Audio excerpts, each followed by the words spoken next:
Paano kayo magluto ng pasta ninyo? So, ito ha, specific pasta lang siya. Ako, ganito yung process ko. Meron ako dyang water, pinapakuluan ko yan. Maglalagay lang ako ng asin, konting cooking oil, hihintayin kumulo. Kapag kumukulo na, maglalagay na tayo dyan ng pasta. Yung gagamitin ko po ay gagamitin ko dyan ay 400 grams.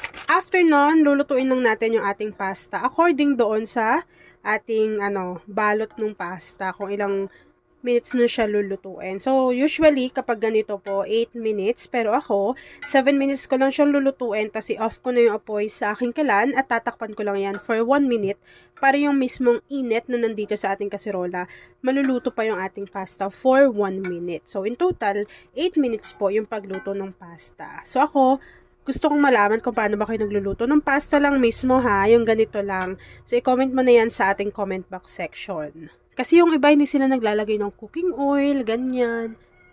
So, ako lulutuin ko lang yan. Tapos, pag naluto na yan, i-drain ko, tapos bubuhusan ko ng malamig na tubig bago gawin na natin yung next procedure.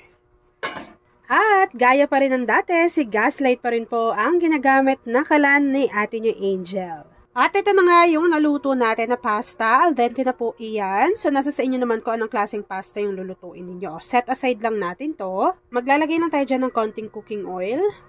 And then, meron po tayo dyang 3 cloves of garlic at isang peraso ng sibuyas. Yan. So, unahin natin yung sibuyas. Nasa inyo naman kung anong unahin nyo dyan.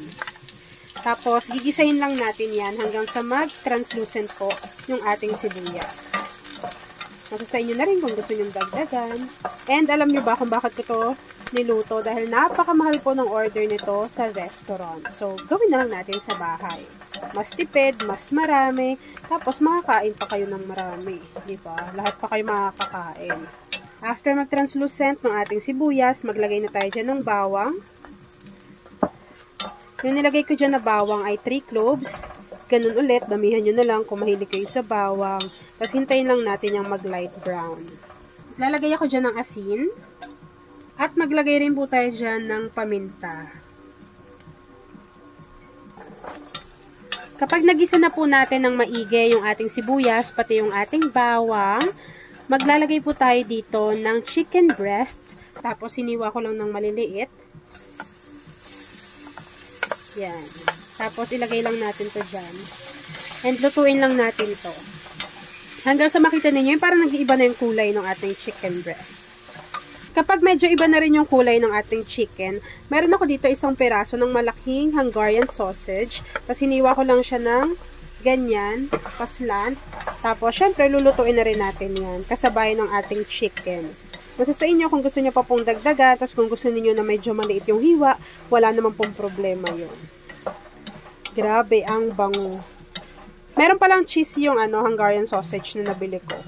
Kapag nakita ninyo na luto na yung ating chicken, pati yung ating Hungarian sausage, ilagay lang po natin yung ating sauce.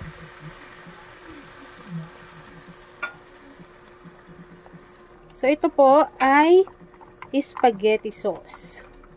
Pwede kayong gumamit ng tomato sauce, tapos lagyan nyo lang yon ng evaporated milk or all-purpose cream. Gaano karami yung ating sauce? Yung nilagay ko dyan ay 500 grams. Kung pasta lover ka, say hi Angel sa ating comment box section. Tapos ilagay mo na rin sa ating comment box section kung tagasan ka nanonood. And kung ano yung pasta na pinaka-favorite mo, na feeling mo hindi ko pa natatry para gayahin ni Ate Angel. Maglalagay lang din ako dyan ng isang beef cubes. Diba? Sobrang dali lang. Kung gusto niyo pala na medyo maanghang to, kasi yung Hungarian sausage na nilagay ko, meron na siyang anghang factor, pero minimal lang. Nasa sa inyo kung gusto niyo pa siyang dagdagan, pwede kayo mag-add ng chili flakes. Kaya kahit yung sili na mismo, hiwa-hiwain nyo lang ng maliliit. Kapag kumulo na yung ating sauce and luto na yan, ilagay na natin yung niluto natin at sinet aside natin na pasta. Bago, hahaluin lang natin yan.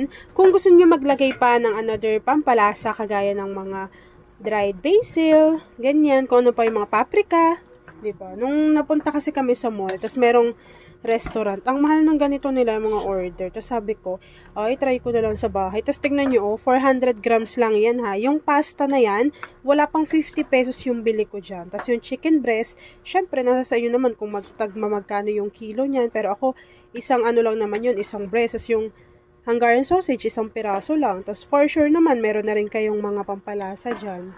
Tapos marami nang makakain yan.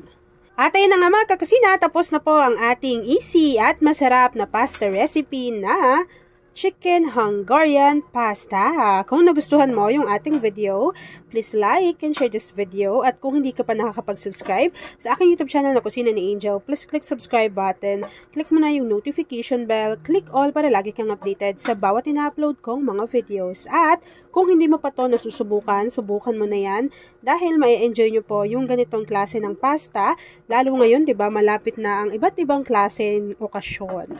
Ayan o. So, yun lang mga kakusina. Thanks for watching and enjoy this video.